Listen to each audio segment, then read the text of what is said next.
All right. Here we go. We're going live. We should be live now. How are you getting on, everybody? Good to see you. Hope you're all keeping well on this Thursday evening. I believe it is Thursday afternoon for Comrade PLK, excuse me, PLK. Sorry, mixing up things right from the start. PLK, how are you doing today, Comrade? Oh, I'm doing all right. I'm doing all right. It's a sunny day today. It's gotta take the nature in. You got to take it in. You got to absorb those rays. Got to make the most of it. Uh, While we're here, got yeah, to absolutely. go to the Yeah, absolutely. And I see a good few comrades in the chat there. Some O7, some red salutes from Electronic Dazibao. David is here. nice. Comrade May, how are you getting on? Radioactive Comrade.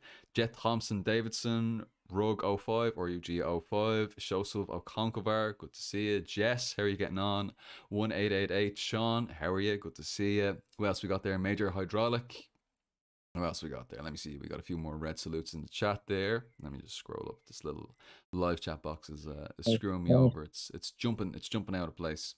So we have Major Hydraulic, Well, MGM 825, one Selly 7, Pyrogenesis. Who else we got there? Verby 10, Nicole A. Pattinson, Karl Marx. We got the real Karl Marx in the live chat, if you could believe that. Holy shit. amazing. Hype. Hype train. All aboard. Choo choo, motherfuckers. We got Karl Marx in the chat. We got Julia A. We got Lily. How are you getting on? It's good to see us. Comrades, today we Oh, are graced to be joined with PLK. PLK is a fantastic YouTuber, makes brilliant music, translates music, does all kinds of wild stuff, does some streaming, and I would like PLK to do us all the service of doing a quick introduction and letting people know what you're about, what your political background is, and all that good stuff. PLK, the floor is yours, as they say. all right. So yes, my name is the channel name's PLK. I've been on YouTube for about 6 years now, active, doing a various amount of videos, mostly surrounding music. Lately, I've been invested into translating music, like revolutionary music from Philippines. Doing a project on Turkey, a lot from Latin America, like Mexico, Peru, Ecuador. Yeah, I'm always open to suggestions or links for any kind of new revolutionary music out there, especially from like the Maoist movement, because Mm. um, some of it gets. I mean, some of it there's not enough, sometimes, Mm. or there's new ones coming out. I also do like I have fun around there, do a little shit posting, do some streams and or I make my own kind of beats or musical tunes. Um, those are kind of what projects I also do. I do a variety of things. So Great. Well, I hope the comrades will follow you over on your channel. You'll find it linked below in the description box, as well as I think a link to the Twitter and all that stuff. I highly recommend this comrade's work. It's brilliant. And I'm really excited to have this yeah. conversation today. I think it's going to be a lot of fun. We're going to talk about campism, wherever else the conversation goes. We're going to have a bit of crack. We're going to have a bit of fun. For anybody who's in the chat and who wants to engage, just type at Paul Connolly into the live chat box. We'll answer your questions, whatever they may be. We'll chill, we'll vibe, and you can join in the crack, have some fun, and talk shite about campism with us. Mm-hmm. All aboard, all aboard. All right, so campism. We're gonna dive into this. A lot of people are unsure about what campism is. PLK, would you like to have a stab at maybe starting to introduce what campism is? I know it's a big problem recently, but do you want to tell Yeah. people what it is, what are some problems with it, and your thoughts on it generally? Well, so to start, basically, campism. I don't have a textbook definition, but it's roughly sympathizing, uh, like with imperialist camps. So, we live in a world dominated by the highest uh, um, level of capitalism, imperialism, Mm. and so with that, that we have imperialist competition throughout the world right now. So expressed right now recently, if you've seen with Ukraine, um, And so kind of it would be campism. You find people trying to bring the socialist movement, or however to sympathize with an imperialist camp as I would say some would say progressive, anti-imperialist, or so on and so forth. Yeah. Being yeah. I'm sorry, go ahead. I didn't mean to cut you off. Oh no, you go ahead, Paul. I think you really hit the nail on the head with this whole idea of an anti-imperialist camp, because at least the prominent form of campism that we're seeing at the moment with regards to the Ukrainian-Russian conflict is this campism that's coming from self-proclaimed Marxist-Leninists, where the world is divided up. Mm-hmm. It's divided up into two camps: the camp of the United States and its allies, and the anti-imperialist camp. And this anti-imperialist camp, or supposed anti-imperialist camp, would include countries like Russia, China, Syria, Iran, and so on and so forth.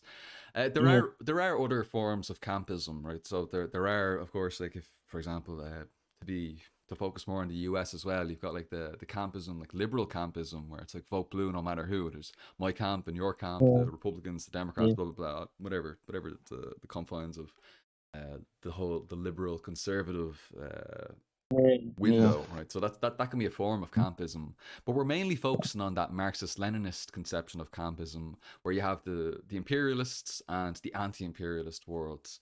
But to me, this is a massive problem, because this is really conflating opposition to the United States with anti-imperialism, you know. But this is false, because certain countries among this camp are imperialist themselves, obviously, albeit to a much lesser degree, such as China and Russia. You know, this Yeah. isn't. It's Very not true. anti. It's a false anti-imperialism. You know, it's Yeah. not anti-imperialism. It's just anti-U.S. imperialism, because the U.S. Yeah. opposes these countries' interests. You know, there's nothing in Russia or China that's stopping them from engaging in their own imperialist activities by us supporting them. You know, so this is another problem as well, where you have people labeling this or that country as an anti-imperialist country. And of course, there is no such thing as an anti-imperialist country that is capitalist, because, as you've so rightly said, what is the highest stage of capitalism? Imperialism. You know, there's three Yeah. stages. There's That's three what stages. dominates our world. Exactly, yeah, and it absolutely dominates our worlds. Now, within imperialism, right, within the highest stage of capitalism, that is imperialism, there certainly is an imperialist hierarchy. There are certainly Yeah. hegemonic Yeah. powers within that, you know, and the US is absolutely at the top of that pecking order. You know, it is absolutely the main It is. imperialist power. But that It is doesn't. the hegemon. Exactly, it is the Yeah. hegemon, but that doesn't mean it's the only imperialist power. You know, we can't collapse Exactly. contradictions. We can't collapse these. You know, which is it's a very revisionist trend of either just glossing over these contradictions, these inter-imperialist contradictions, the Yeah. contradictions between these different imperialist powers, and just saying, well, no, there's no such thing as like a Russian imperialism, you know, and a US imperialism. It's just US imperialism and Russian anti-imperialism. But you're like, Mhm. what do these people think that Russia is? Do they think that it's a socialist country that's fighting for communism? No, they have this line where they're like, no, it's a national bourgeoisie. It's a national bourgeoisie. Oh, don't mind the fact that it's a net exporter of capital. Oh, don't mind the fact that they're engaged in a war of aggression. Don't mind the fact that they're engaged in the divvying up of the world among the great imperialist powers. Don't mind the fact that they meet all of the criteria as laid out by Lenin in Imperialism's the highest stage of capitalism, and summarized on even in the seventh chapter of it. Don't mind the fact that they meet all those criteria. They are just a national bourgeoisie. That's all they are. They're not at the highest stage of capitalism. Sorry, hate to break to you, they are. They absolutely are, and I can send people who are curious. Yeah, I can send I people. mean, you gotta break the news. You know, you gotta break the news. You know, that's the truth, and it's just amazing how far. Especially, I talked about this on a video I made on Kazakhstan. What happened in Kazakhstan the start of the year? Mm, It's just amazing how far these campists want to go to defend the Russian intervention. When they go to like 4chan level conspiracy, or however, it's just like to say like, oh, they're the workers in Janazin, or like CIA agents, or however. But it just, of course there's opportunism out there, but it's mm, like this was in Kazakhstan. This was a genuine workers uprising. You know what I'm saying? Mm. This is genuine problems happening within countries that are being imported with finance capital from Russia. So Exactly, yeah. just the far amount of how far they want to go defending Russian intervention, the Russian imperialism in like states like Kazakhstan. It's just that's what really ticked me off, and I did make a section in the video for uh how do we say it geez, I lost the word, denouncing that. I did make a section denouncing that. Mm, mm. Yeah, I was gonna ask a question. I was gonna pose a question to you about like what is it that you think that makes this particular line of campism very popular? At least from what I can see, anyway, as someone who lives in Ireland, it seems to be that this form of campism that has sprung up seems to be very much centered in the U.S. A certain clique of Uh-huh. people in the United States, a certain group of opportunists in the United States are very much riding a wave of momentum upon this. Comrade May in the chat says, I think it's generally because Ukraine is fascist. People think Russia is better. Again, I'm not on either side. No war but class war. That's what Comrade May says. I'm not sure if you Yeah. have any thoughts on this PLK and as to why this might be springing up and be so popular in, as I say, the belly of the beast in the territory of the United States. Well, I think it might be because opportunistically it is kind of, in the belly of the beast. Of course, the U.S. is the hegemon, and in how do I say it? Sorry, let me take a drink here. But you're good. You're good. So because I was actually also kind of brought up with the campus uh how do I say, perception in Marxism. I got through it, but I kind of got brought up in it. But I feel it's like you think it's the like you know when you go through the belly of the beast kind of conversation and stuff. So you think that I would say if the ideology, the revisionist ideology, will say it's the contradiction between, well, it's like it's kind of like a form of lesser evilism. It's kind of hard to Mm, explain, but it's like lesser evilism. mm, Of course, you're in the belly of the beast, but the point of like being Marxist is to oppose imperialism in totality. But if you think that the United States is the sole entity of imperialism, which it's the worst and the hegemon. mm. Um, you will think take any kind of lesser. You know what I'm saying? Yeah, So yeah. But like, and it is like, and to be fair, like in many cases, many of the, I suppose, blossoming imperialisms around the world are so much less intense than U.S. it imperialism. is nothing. Much less intense. But at the same time, that doesn't Oh, mean, yeah. yeah, I was gonna say it is less intense, but it's not the only one, and like the like espousing or how do I say it those trying to reflect like Marxism, Leninism, and trying to or supporting this lesser evilism kind of philosophy without looking at the what's materially going on in the world. That's why it's revisionism. yeah, absolutely, yeah. It's I sometimes pretty whack. wonder. I do sometimes wonder if it comes from some kind of sense of exceptionalism as well. Like, oh, there's no way that Russia or China could be engaging in imperialism. There's no way that Japan could be engaging in imperialism. Like, we're the number one imperialists, and so there's like almost kind of a I would self-flagellation call it like a reverse. I would call it like a reverse. Yeah. reverse exceptionalism, because instead of putting it like you're all the way up, it's like kind of in the sense all the way up for like the number one, but it's kind of in the negative connotation, like everyone else is better choice. Yeah, that's actually really good. Like, so it's like this inverted version of Yeah, the we're number yeah, one ideology. So it's just straight to the yeah, opposite. yeah, inverted exceptionalism. Mm, mm. Yeah. Yeah.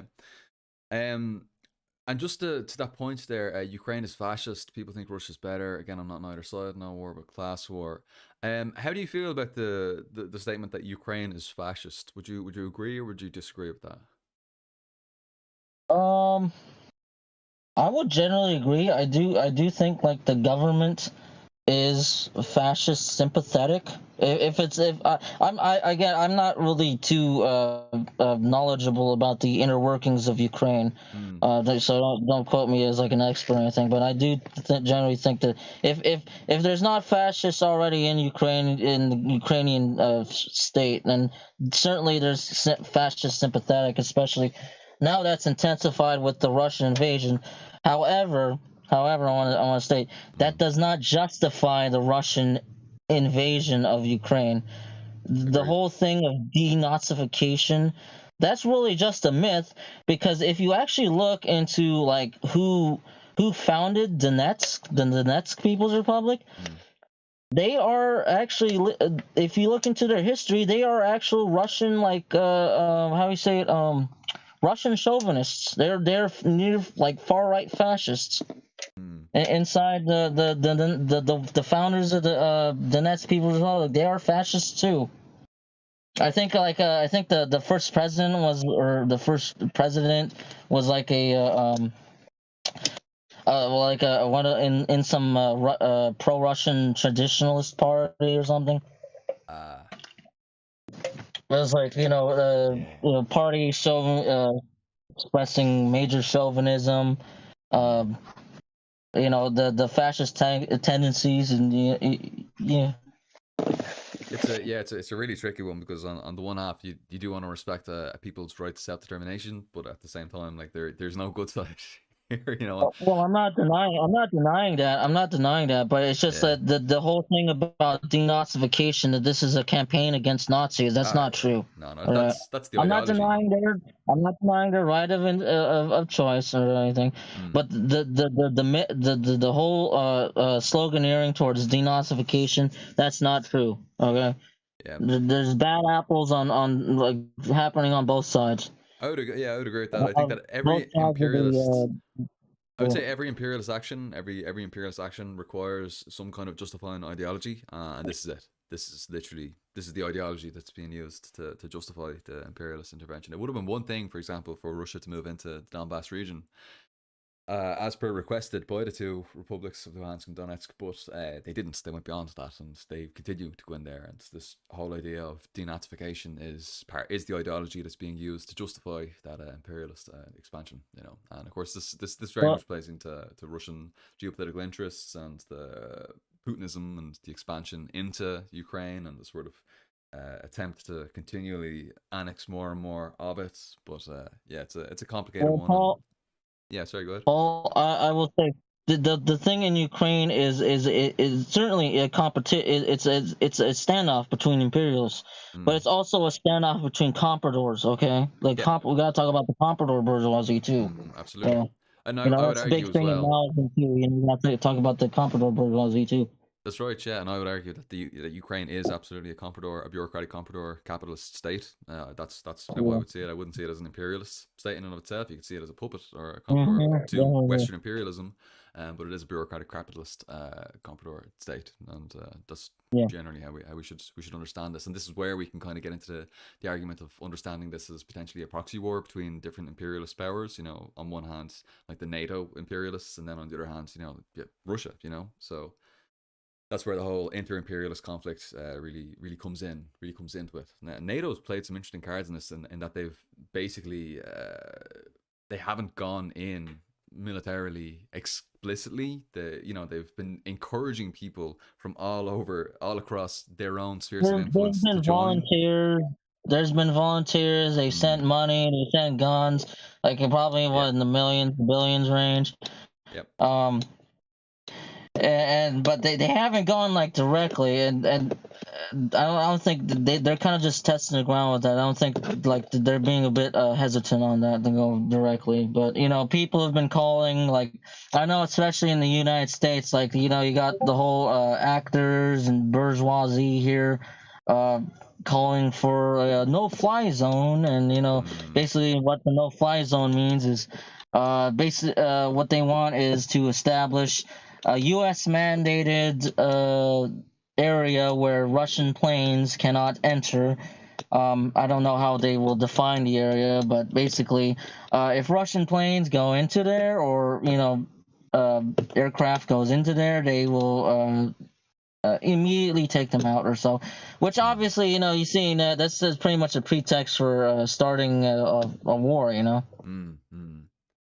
Would you see this as moving in the direction of World War III? Possibly, but again, like they're being hesitant right now, so I don't think it's gonna.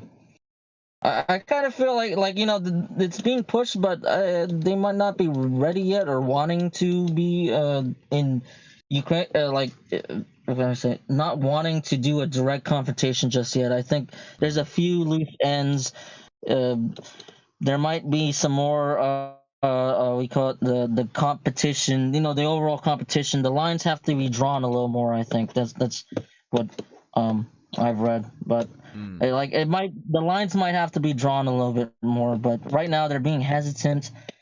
They're not going they're not right now going into a direct confrontation, but they are definitely building up their border, and lines are being drawn. So we'll just have to see in the next either like next year, or like throughout the year, or hell, it might not even be like for another 5-10 years. I don't know, Yeah. but we just gotta see. I can't predict the future. Yeah, Wish I absolutely. could. Let's get the old crystal balls out and predict. Yeah. Oh, by the way, Revolution International is in the chat. How are you getting on? Good to see you. They asked me to. He helped me on my last translation, by the way. They say I'll translate that Gonzalo video interview. Brilliant. Great. Oh, all right, cool. Sweet. Apparently, Twitter limited their account for defending Filipino Maoists, and they say literally Yeah. 1984. Yeah. You have to appreciate that. Yeah, but this problem of campism is it's a really big problem, especially for people who are kind of new to the left. I think people who haven't read Lenin, who haven't really studied imperialism. For people who have maybe like half an understanding of imperialism, they've got kind of some basic ideas of imperialism and economic imperialism and how it functions. I think it can be very enticing, especially as you said, if you're coming from a background where the tendency is towards exceptionalism and then the inverse of that exceptionalism. So yeah, you can see where that comes from, but yeah, it's definitely something that we need to hammer home. It's completely anti-Marxist. It's completely incorrect. At the same time, we do need to be clear that as people who are students of Marxism, Leninism, Maoism, we do recognize the principal contradiction in the world right now as being that between imperialism and the oppressed nations. So we don't want to flatten that contradiction in any way, shape, or form. So we're absolutely not denying that, but we also do need to understand that imperialism isn't just the US. There are other countries that are engaged in imperialism and who have achieved imperialism. Imperialism isn't just America and therefore bad, etc., and so on and so forth. Because imperialism is a very good propagandistic term. Like liberals will use the term imperialism. Liberals are talking about Russian imperialism right now, and that really muddies the water for actual Marxist analysis, because it's kind of like, oh, well, the liberals are calling it imperialist, so it's probably not actually imperialist by Marxist conception, when actually it is. It is, but you need to have it. Multipolarity isn't progressive. I just state that right now. Exactly. And would you mind? Because we talked a little bit about this before the stream started, and let's dive into this whole conversation about multipolarity and unipolarity and all this sort of stuff, and why isn't that progressive? Doesn't that help the movements? Doesn't that help us get to a place where we can build socialism easier? Well, when we're talking about polarity, we're talking about like the stances and the how you say it, the relative positions and of the international bourgeoisie. Now, right now, some like how like with the U.S. hegemon, they would say it's unipolarity because it's all United States. Everyone else is gotta be listening to the big Hefe United States. Multipolarity is kind of a position pushed with supporters of China, Russia, kind of like that.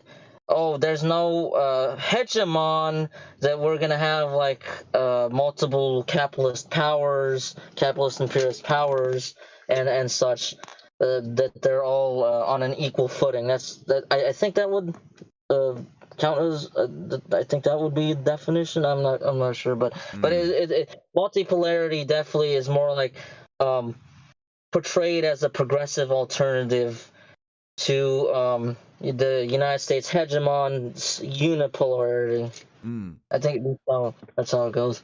Yeah, and I think that where they gain a little bit of legitimacy with this argument, and by the way, it has to be stated that this is not a Marxist argument. No Marxist, no Leninist, no Maoist has ever made this argument. This is not a Marxist argument at all. Bourgeois, it's bourgeois. It's It's fucking bourgeois. 100% bourgeois.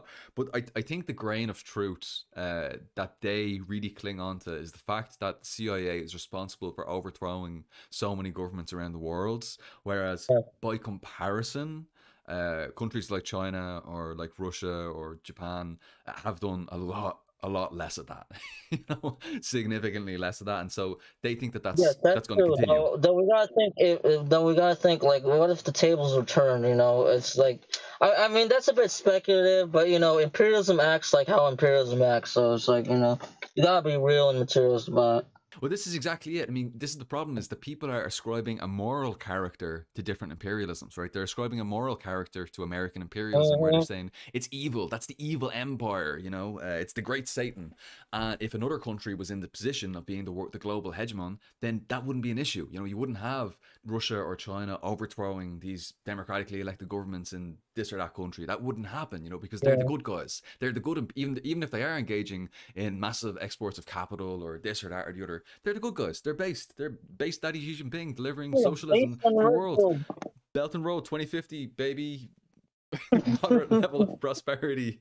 Yeah, baby, that's what I've been waiting for. That's what it's all about. Delivering socialism to our doorstep. That's what we want. But it's this ascribing of a moral character to certain imperialisms and not to other imperialism. It's assuming that the actions undertaken by US imperialism are because there's good guys and bad guys, or excuse me, almost exclusively bad guys, I suppose, in there, as opposed to having good guys in there, at the helm of that imperialist death machine. Whereas we, of course, would argue that if China or Russia got to the same status, they would be doing the exact same things because that is the imperialist system. That is part of the system, and this is part of the systemic analysis of Marxism, particularly of the Leninist understanding of imperialism. You know what I mean? So it may be the case that the United States has over 800 military bases in the world, and like China, for example, only has a handful, maybe 5, 6, 7, something like that. So by comparison, their level of imperialism, they don't have the same power to flex right now. But if they had Uh, over 800 military bases around the world, what do we think would happen? oh, yeah. Like what? Sorry, Paul. It cut off a little bit. I don't know what happened. The Discord cut off. I just got back on. Oh, sorry. What, I was what? just ranting about the moral character of imperialism. It didn't cut off for me. I heard you okay, but sorry. I think you may have Oh, missed yeah. the last Sorry. part. The network must. I don't know. It looked like it was. But I did get the point about the moral the moral pandering towards imperialist camps and stuff, which throughout this whole thing that's been going on in Ukraine. I mean, it's just so fucking intensified, but it just ridiculously intensified with this whole thing with Ukraine going on. Yeah. The moral pandering, like my empire, our camp is the progressive and theirs is the barbaric, and then it's like the other side, there's the degenerate and ours is the advanced, or however. Hmm. Yeah, absolutely, absolutely. Yeah, this is a huge problem. And I think that there's also problems with regard to this issue of I suppose in a way when we talk about campism, it often makes tactical alliances into virtues. For example, I've seen the campists talk so much about the Chinese alliance with the KMT against the Japanese in the Japanese War of Aggression. They always bring that back up, and they say, "Oh well, we're being dialectical. We're we're defeating the principal contradiction by teaming up with these reactionaries and these fascists and so on and so forth." And they'll often use that and draw on that as justification for supporting total reactionaries and even fascists in some cases around the world. And so Yeah, there totally. they're turning an uncomfortable tactic, an uneasy alliance, into a virtue by doing this, which is again Yeah. a huge problem. Because of course there may be issues. I wouldn't blame I don't know. Let's say a socialist government comes to power and they need to make some tactical alliances. I'm not going to sit here and talk shit about the Yeah. alliances that had to be made out of necessity in certain cases in socialist Mhm. experiments. I'm not going to Mhm. sit here talking shit about them. But I mean, none of us are in that position. This is larping speculative nonsense for people to be acting like they need to make Yeah, tactical. that's Oh, we need really, to make tactical alliances with the fascists right now. It's like, no, we fucking don't. yeah, If these people get to the it's point of seizing state power, then maybe we can talk about uneasy tactical alliances at a certain point against common enemies or whatever. But unfortunately, they're turning this itself into a virtue. And of course, you see this massively as well with this particular movement in the United States of pandering to Republicans, and that is U.S. Republicans. or reactionary thought, tailism and stuff. Exactly, Tailing. exactly, yeah, and turning that into a virtue, and so, and this just seems to be the way that opportunism goes, Mm-hmm. every way, yeah, Very yeah, much so. yeah, yeah. There've been a few comments in the chat. Let me just see what the people are saying. So we got to stay in touch with the masses. This is still a bit of mass line here, seeing what people are saying here. Let me see if there are any comments on Campism here. Catwa says PLK is right. I was talking to a friend last night about electoralism, and he was defending voting for the lesser, in quotation marks, of two evils, and Americans take on this perception for everything. Yeah, unfortunately, it definitely it seems to be that way. Do you have big issues with that, with the lesser evilism? Well, I'll just say it's like, in our discussion on capitalism, you got like a fucking the moldy apple, and then you got like the apple that's like fucking already bad, but it's like not as covered and shit. You know what I'm saying? Yeah, that's basically what I can make a comparison on. Hell of a choice. Sorry for anybody who can hear dogs in the background. My dog's going crazy at Dolly Parton on the television for some reason. I don't know why. Who doesn't like Dolly Parton? Working 9 to 5. But apparently my dog doesn't like Dolly Parton and barks anytime she sees her. So anyway, that's Paul's doggo going wild. Jeff Thompson Davidson says, I heard that Twitter MLs are saying that Fujimori was more progressive than Gonzalo. So, As a oh, PLK, as as a fellow MLM or student of MLM, it's nice to have you on for this conversation. Would you have any thoughts on that? Do you oh, think do you think that I Fujimori? think that's just complete bullshit. They try to go everywhere. Like they say, what you call it, Garcia was fucking progressive, and then the terrorists and Daryl Luminoso, and they go say, oh yeah, Fujimori. Well, they most a lot of times they always go with like our we call it, what's his name? I just said Garcia, Alan Yeah. Garcia, because it's less controversial than Fujimori. Mm, But man, if they're going like with Fujimori, and holy shit, man, holy fucking shit. Fujimori, goddamn sterilizer, the fucking what who did a self coup and had the whole plan to uh sterilize the indigenous to stop the communist movement mm. and basically eradicate, eradicate, Yeah. Yeah. It's fucking Rios. unbelievable how much people like try to just to diss on the on the PCP. Just Exactly. fucking unbelievable how far they'll go to defend like fascists and shit. It's so crazy. On that point, Rios says their anti-Maoism has led to support of fascists like Fujimori and Duterte over genuine communist Oh, revolutionary movements. It's so crazy to me how people will just eat up and they'll just lap up that fascist propaganda against these revolutionary movements, whatever that's the Maoist movement. revisionist train thought. That's the revisionist train thought. That's what we're against. Yeah, but That's what we gotta be against. That's just fucking outrageous. But yeah. the shit is that they're so critical of any anti-communist propaganda when it comes to their precious AES or any socialist experiments that they appreciate. They'll listen to Yomi Parks or something like that talking about the DPRK and talking about how people need to eat rats and all this sorts of stuff in there, and they'll be just like, no, bullshit, that's nonsense. But the second a Maoist movement comes up, all critical analysis just goes straight out the fucking window. Forget about it. Absolutely true. So true. So true. Boiling babies. Yeah. So true. It's like, are you fucking Yeah. serious? So true. Are you fucking Yeah. serious? They can't see the rightism in their shit. That's why. Exactly. We're the ultras. They're the left line, and yeah. Yeah. But They this got and this their is left a line. this is a form of campism as well. Yeah, Motherfuckers. yeah, it's horseshit. It's amazing how Yeah. much horseshit they try to the devise and conspirates on the Duterte, Fujimori. Yeah, just mind-boggling, Yeah. mind-boggling Yeah. to say a word. Yeah. I don't know, man. I feel like it's just like so many of these people learn their politics just from listening to dickheads on the internet, and just have their hot takes, and they don't actually do the reading. They don't actually understand what they're talking about. They don't really have a firm grasp of It's any of these. misguidance.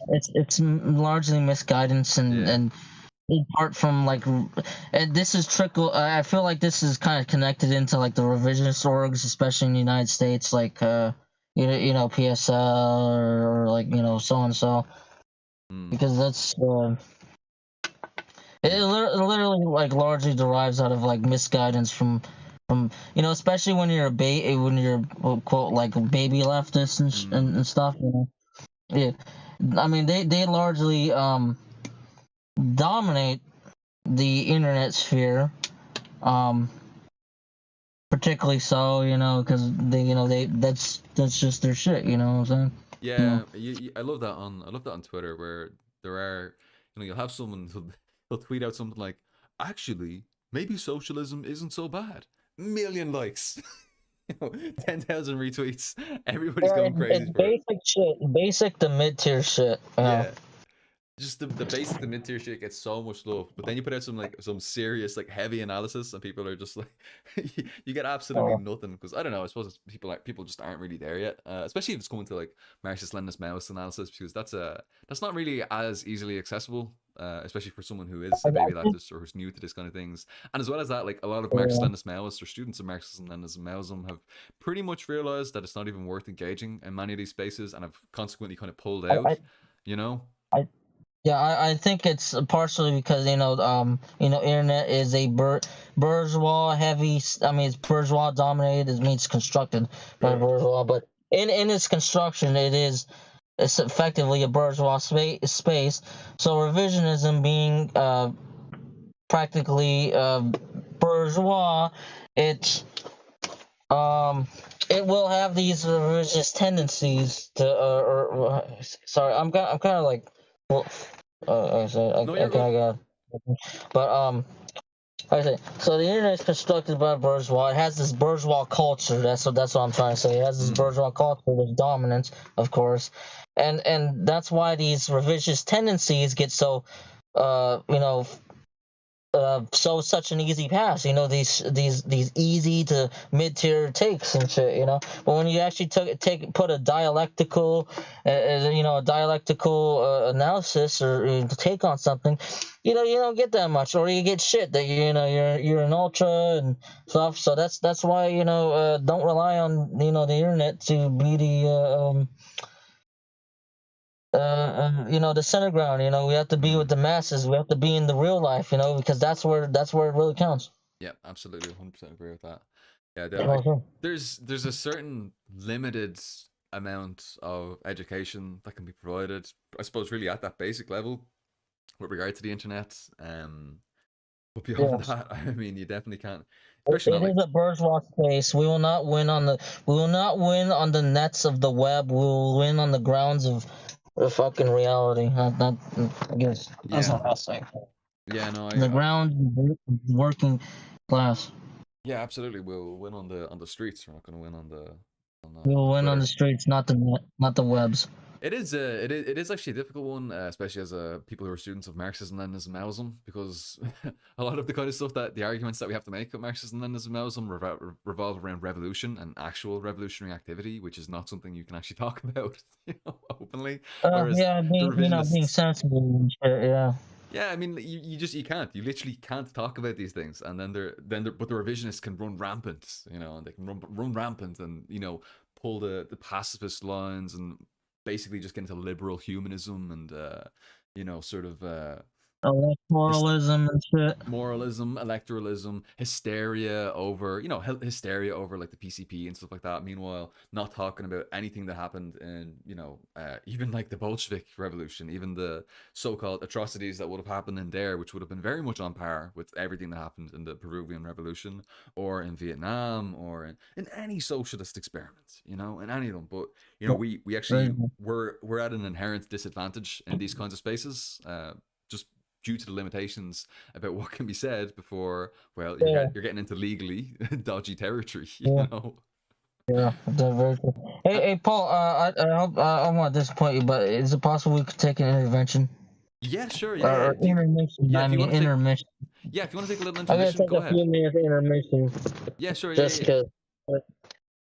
Yes, thank you. Yeah, do you want to take a minute? Do you want us both to go off for a minute, or do you want to just take a minute and come back and I'll just talk to people in I'll chat? take a minute. I'll take a minute and then come back. I'm gonna mute the mic. Yeah, cool, no problem. I'll talk to people in the chat and see how you guys are doing. How are we getting on? So let's take a look here at what people are saying in the chat.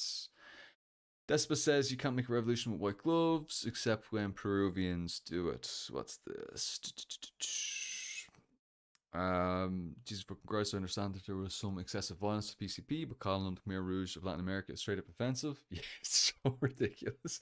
Are you serious? Khmer Rouge are just like the most hardcore opportunists you can imagine, just vacillating between right and left opportunism. It's just ridiculous stuff, Jed Thompson Davison saying basically China meets all 5 of Lenin's criteria for imperialism. Same goes for Russia. Although presently the US is the primary imperialist power, it doesn't negate other countries being imperialist. Yeah, absolutely. I think it's important that people understand that there are different levels of capitalism.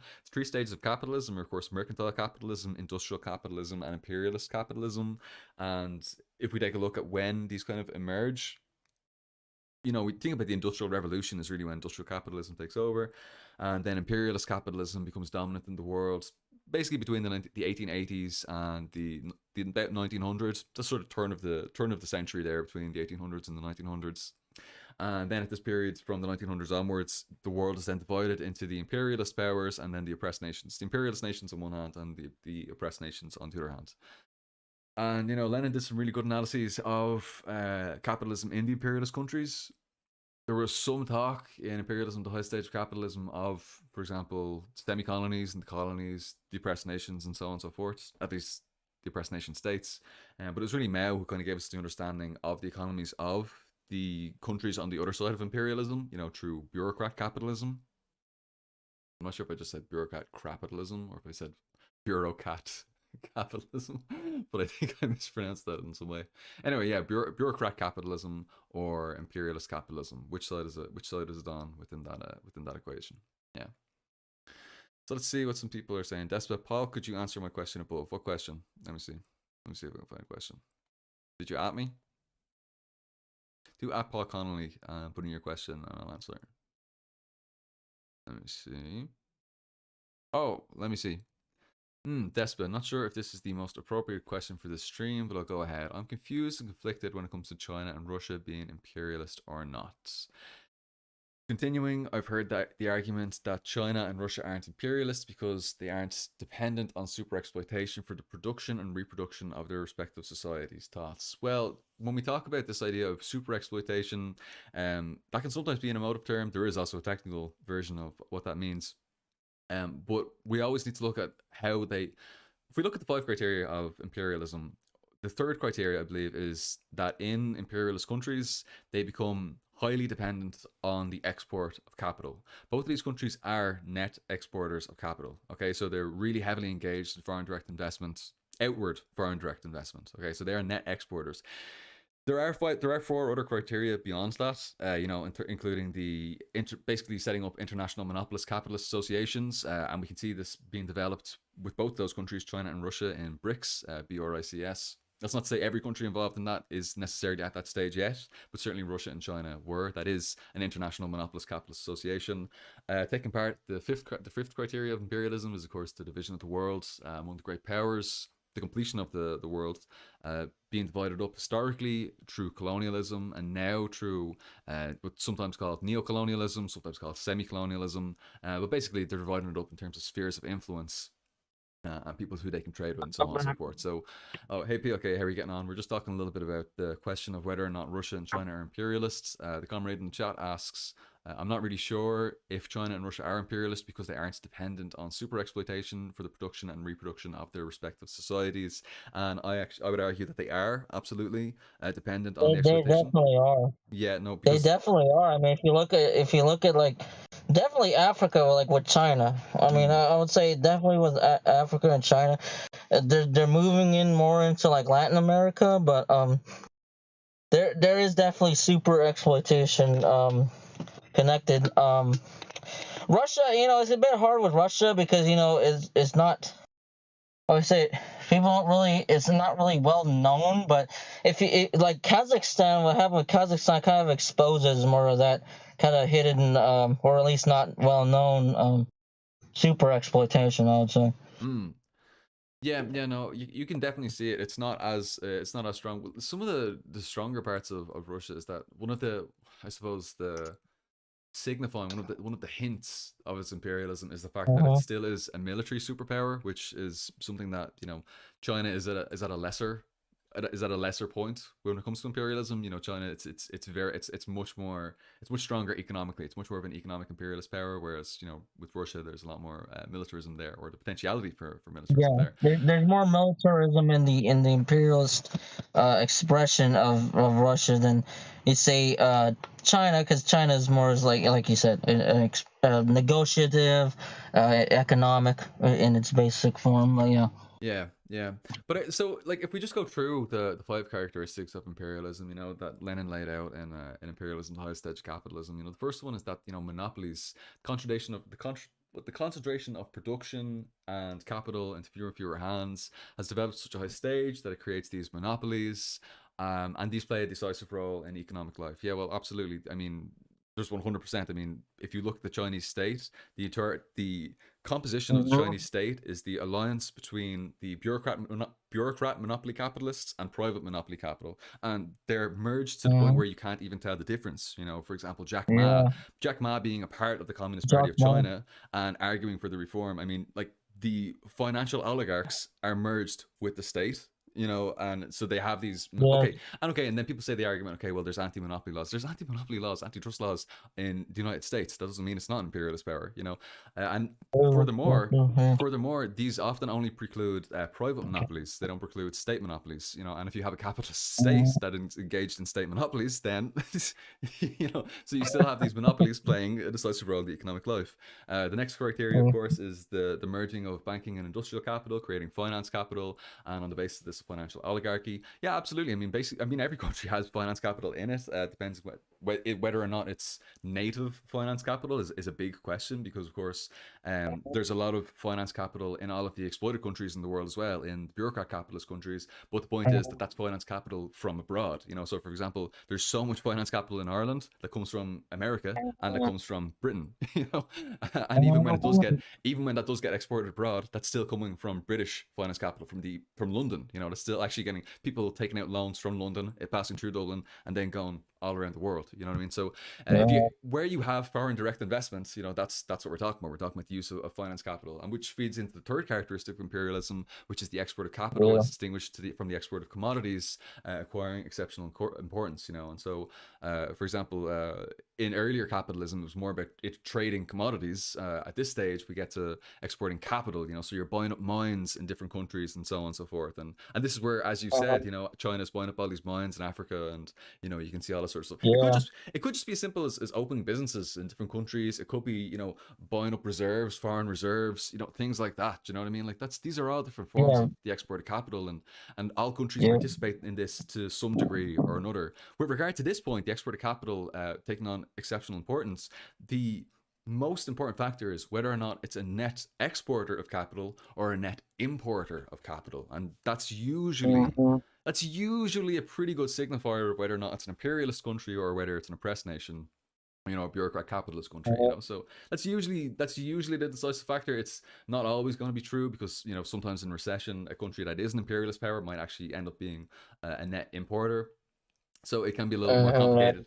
So you do need to take in like the 5 characteristics in their totality, but that's usually that's in all other things being equal, that usually is a pretty good dividing line. And when it comes to Russia and China, both of them are net exporters of capital. What else? Yeah. What else? So the formation of international monopolist capital associations. Yeah, BRICS. BRICS obviously is an international monopolist capital association. Um, They take part in the IMF, the World the Bank. BRI. Yeah, they absolutely are part of those. But for me, actually, BRICS is more interesting because it's formed by these countries. It's actually formed by them.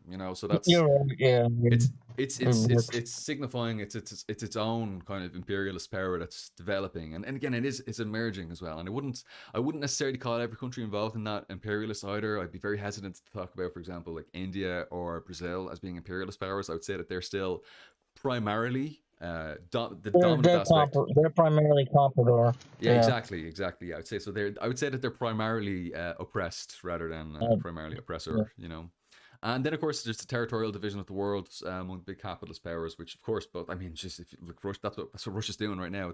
It's the division and redivision of the world, and that can happen in terms of colonialism. That can happen in terms of semi-colonialism. That can happen just in terms of carving it up in terms of spheres of influence, and capturing markets and things like that. But I mean, that's obvious. I mean, you can look at any of the territorial disputes that are going on with either of these countries, and how they're capturing markets all over the world and so on and so forth. That one should be pretty self-explanatory. Yeah, yeah, yeah. I'm not sure. Do you have any other thoughts on that, or anything else you want to talk about with regard to Russian and Chinese imperialism to help the comrades to really understand? Well, Russian Chinese imperialism is still imperialism. Campism isn't like trying to portray that, trying to portray like. Well, I mean, we already talked about it pretty much, but yeah, it's just we can go on about China perhaps, but just like those trying to perceive Russia or like any other, even in like in a small sense, like because some comprador states have more like a chauvinist kind of thing, but basically, yeah, we are dominated by the internet, the how do I say it? The competition between the imperialist powers, and this involves the imperialists. This involves their compradors. It's a very messy thing, but being simplistic and trying to revise the situation into like the moralism, I think, like pretty much what you touched on. It's just that's not it, Chief. I'll just This ain't it, Chief. This ain't it. This ain't it, Chief. Jet Thompson says, but Putin wants USSR 2.0, I swear. Oh yeah, he wasn't. He wasn't. It's funny because didn't like before the Ukraine invasion, he made a huge rant on TV about his rant was more like sympathetic to the Russian Empire than it was the USSR. That's kind of looking funny. Yeah. It's so bleak. It's so bleak. Yeah. What a depressing situation. It's fucking fucked up, but it's like like, oh my god, man, it's like, and some people take more of an aesthetic route and say, well, Belarus, it's the preserving the rest of the USSR, but it's like man, it's like you're looking, the how revisionism rotted the USSR. These people are not socialists. They're just bureaucrats. They're bureaucrat capitalists. Exactly. They're compradors. It's just unbelievable. It's like people take the aesthetic to the face value, and it's like, oh damn, man, it's Just they make shittiest taste. Shit smells shitter in my garbage, but yeah. Wait a minute, hang on a minute. I heard on Fox News that China is a Marxist-Leninist country. So, come on. I mean, Well, would U.S. state media lie? honestly, that's the thing. It's like, that's the American exception. That kind of like exception it's like, hey, America, you are goddamn freedom hating commie, and it's like, Yeah, that's so ridiculous. Oh, by the way, Jess, I mean, the Fox News will sell anything shit, and it's like, liberalism will sell anything shit. It's like, Che Guevara everything t-shirt. like, to them, like fascism and communism are the same thing. They're authoritarian, and it's like my word is meaningless, but it's like they despise my bourgeois parliament, so it's authoritarian, anti-democratic. Ugh. If that's Well, the that's a whole discussion in itself. But Jesus, man, it's like yeah, if that's like the depth they of your have their analysis, reasons why they say. that it's They have just their like, reasons why they say, but that's not according to the material analysis. mm, mm, A lot of it's also emotional, or emotional, like mm. that's It feels like these are the good guys. The good guys, bad guys. Who's the face value democratic and who's the face value authoritarian. Yeah, yeah. Not really going into the real material definitions of such, or like That's hard. just We don't want to do that. just taking the face value. Let's just take them at face value. Denazification, base studies Xi Jinping's delivering socialism via the Belt and Road Initiative by 2050 to all of us. I mean, it's fine. That's what they say they are. They say they're socialists, therefore they are socialists. I mean, it's simple stuff, guys. By that same logic, by the way, Russia says they're capitalists. So, they don't claim to be socialists. They don't have any illusions about themselves. That is true. That's kind of true, but it's like what Russia proclaims, or like at least I some may proclaim in Russia or so, is more like of a better capitalist alternative. Yeah. They're not imperialists. They're just a better capitalist alternative. We are creating multipolarity in the world. The grand prosperity.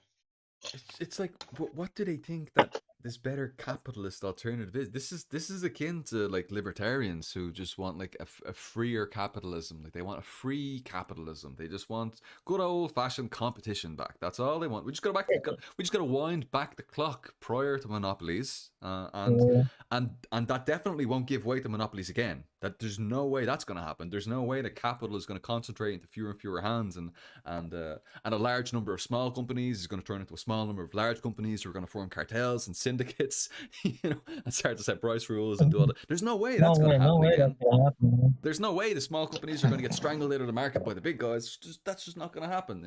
We're just going to roll back the clock. We're just going to turn it back, wind it back, and everything's going to be cool. We're just going to magically stay there forever in a metaphysical, static reality for all time, and that's who everything's going to be.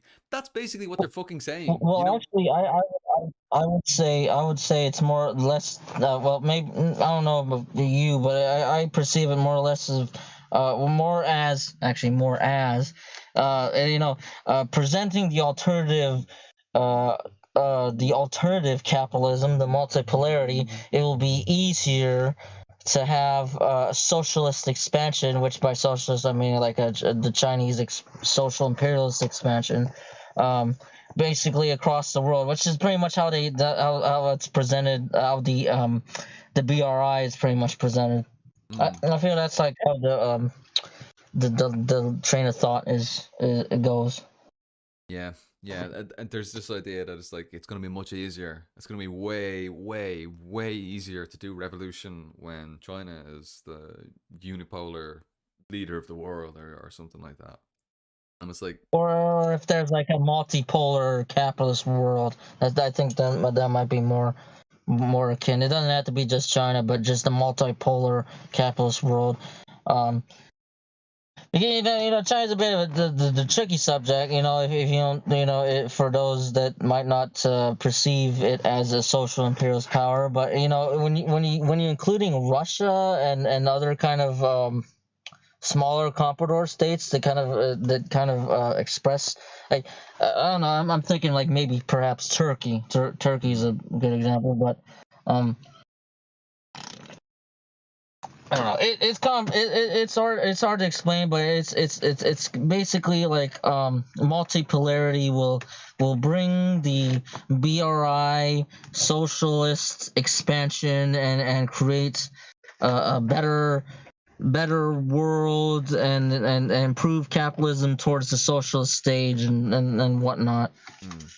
Mm. It's hard for me to explain because they're always like very eclectic about like what they're trying to explain. So it's Or maybe I we're mean it's hard just for me to explain anything, but they're a bit eclectic on what they're supporting. So yeah. maybe we're just dogmatic ultras. Maybe that's the problem. Oh yeah. Dogmatic ultra Gonzaloid, blah blah blah blah blah, etc. etc. Baby We're, boiler, we're, blah blah blah blah. we're just delusional ultras, terrorists, fucking delusional ultras. Yep. Can't see. What was that? Was it the black cat, white cat? It's still a cat. Jesus So Christ. Fucking busting out the Deng dang. memes. If China should ever become a superpower, it should be overthrown. Blah blah blah. Yeah. Fuck off. Get out of here, guys. Just Which is the point, even if perhaps like in 50 to 100 years China becomes a superpower, imperialism still existing, okay? That's the thing. Be it China, Russia, US, imperialism is still dominant. That just has to be acknowledged. yeah, absolutely. Yep. Yep, I totally agree. All right. Let me see. Was there anything else that we wanted to cover in this stream? I think the basic premise or the basic point we want to get across is that campism is bad. Actually, then you should not do it. We spent a lot of time on that one, yeah. Yeah. Was there anything else that you wanted to say before we wrap things up? I'll do a quick shout out to all the comrades in the chat who are checking this out. By the way, if you're in the chat there and you want to shout out, just do a little 07. Let's see a little red salute in the chat, and we'll do a quick shout out. Red salute to everybody. 07. Type W in chat for Maoist win. Let's get some 07s. Let's get some W's. We'll shout out to people. PLK, did you want to tell people about anything? If you have any maybe upcoming projects or anything at all you want to shout out, whether that's people, whether that's projects. Right now I'm currently. Oh, sorry. No, sorry. Excuse me. I don't know, we overtalk a lot. But yeah, right now, I've been doing translation recently, kind of my focus. Although I'm still trying to, diversify what my content is and whatever and whatnot. But right now, my thing is translations. I've already got 2 songs. Actually, I have one song I'm working from Bloque Proletario in Ecuador. I can't for the life of me remember the exact name just because the lyrics are similar, but anyways, I'm working on one from Bloque Proletario in Ecuador. I plan on working on translating 2 songs from Brazil, from Canto Geral or Canto Geral. I don't know how I don't know Portuguese pronunciations, but they're in Brazil, supporters of the LCP, and the League of Poor Peasants, the LCP.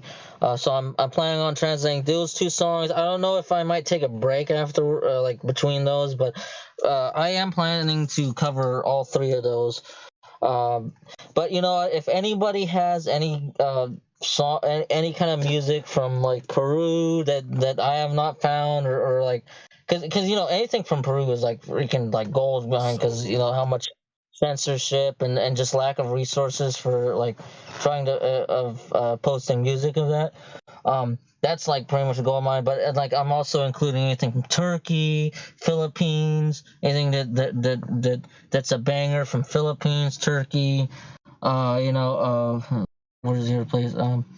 India, and anyone who wants to help translate. I mean, or anywhere else. I'm open to anything. Just shoot up my DMs. We can. I'm always prone to work something out. I'm always available to work something out, and or a good suggestion. I mean, suggestions, offers to help translate. I'm always open for that. So My DMs are open. Epic. Yeah. I do want to shout out help. I mean, I want to shout out my recent help with translations because I've done a lot of Latin American translations and including Brazil, but want to shout out some people who've helped me translate Lucha Liberation. Oh wait, Epic. was Lucha? Love Lucha. My bad. Lucha. I used the art for Lucha. My bad. I used Lucha's art. It was in the Son de Obrador. Or yeah, Son de Obrador. So I'm a little buzzed. My bad. I It's cool. apologize, but Don't worry. basically, oh yeah, I the Lucha for the art of my recent one on Mexican socialist song, Son de Obrador. I want to shout out to Revolutionary International, which is I think it's Twitter name. Their Twitter name's Revinti. On helping me translate. Also shout out to Apollo 1959 and also Dazibao who was in chat earlier. Electronic Dazibao. As well as Venom Thor 2 for helping me with the Brazilian chat. But yeah, it's I really appreciate all people's support in helping these projects come to life because spread the message. You know what I'm saying? Spread the Yeah. message. It's something special, and I enjoy doing it.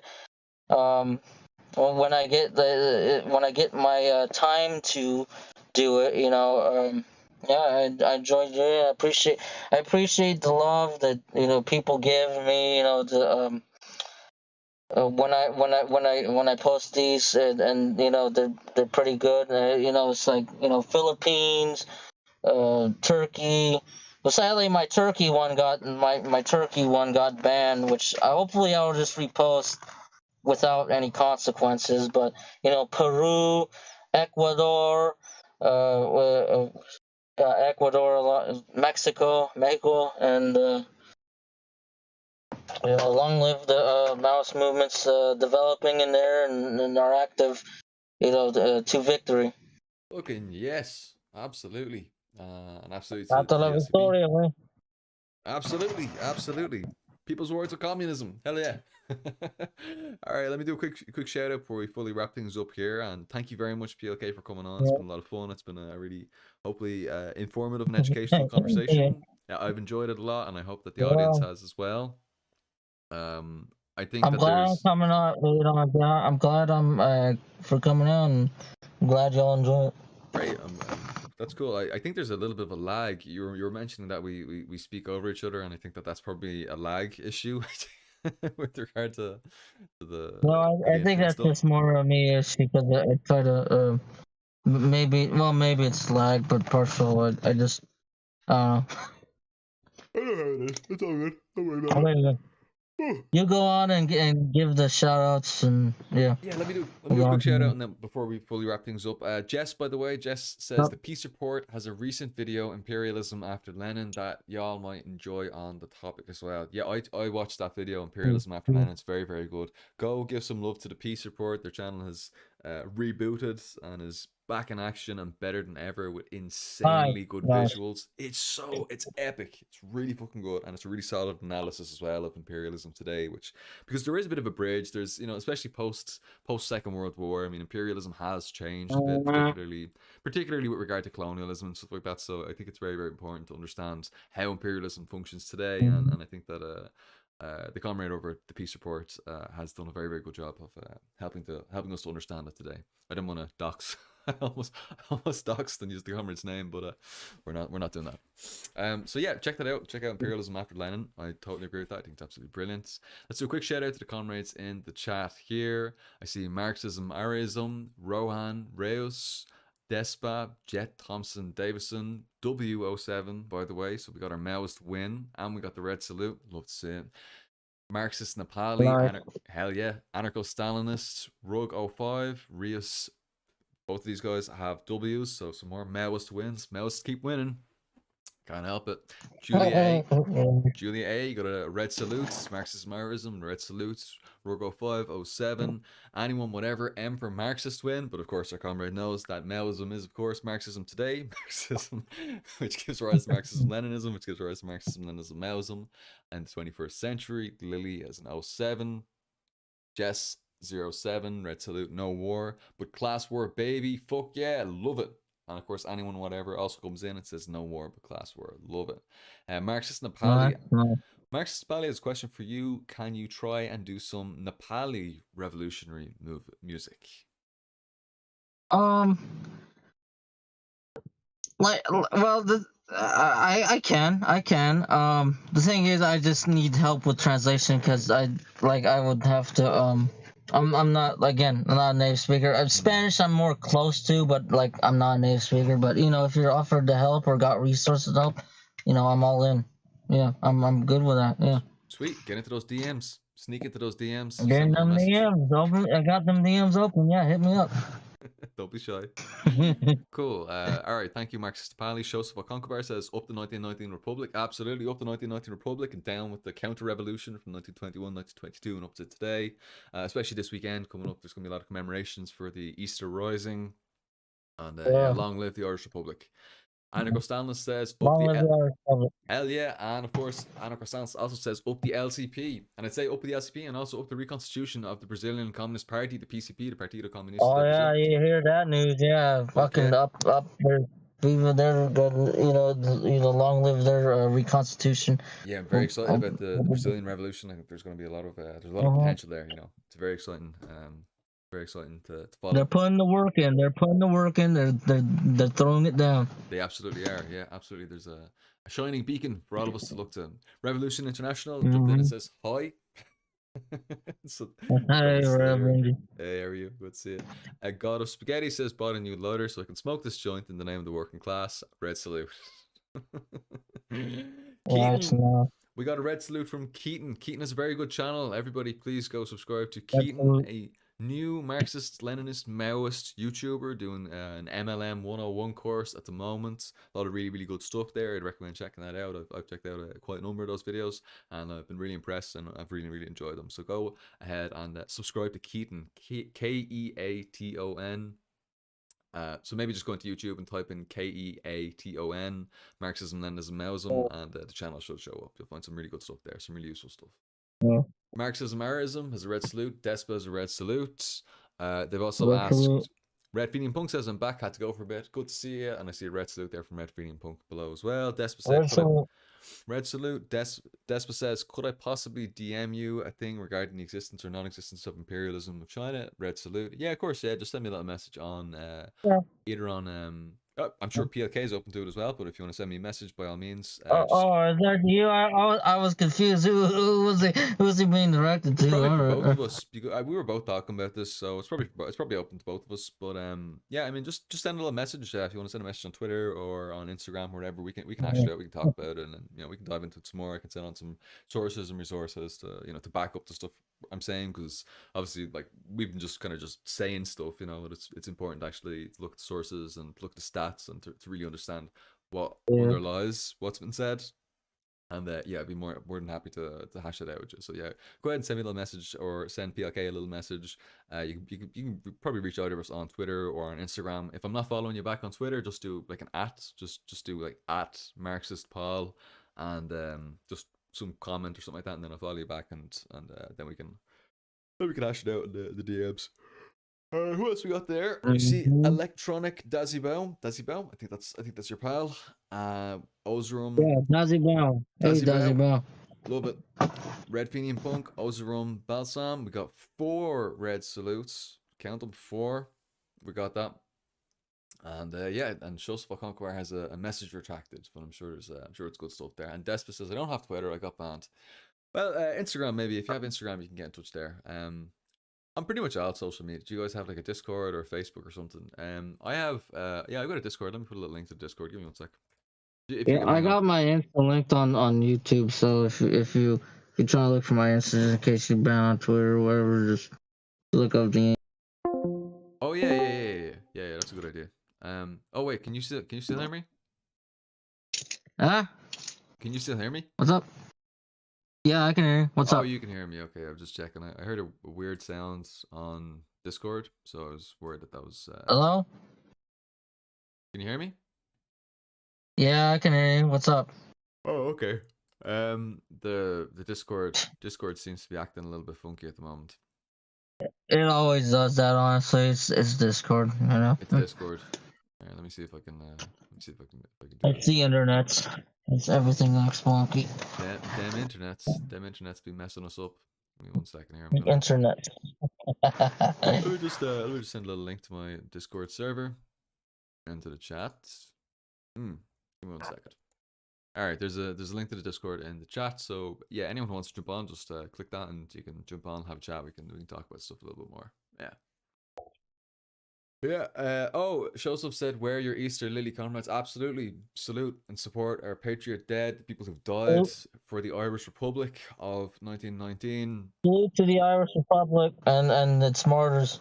Fuck yeah, absolutely. Salute to the Wear your Easter socialist lily with Republic pride. indeed. Hell yeah, hell yeah. All right, folks. Thanks very much for being here. Hope you've enjoyed this. Again, PLK, thank you so much for being here. It's been a lot of fun. It's been really interesting, and we'll do this I again. appreciate it. We'll do this again. All right. Hopefully, meet you too. Yeah. Well, Yeah. take care, man. Take care, folks. All the best. Enjoy the weekend. All the best. Lots of love, solidarity, August long ago. Solidarity. Red salute. Solidarity.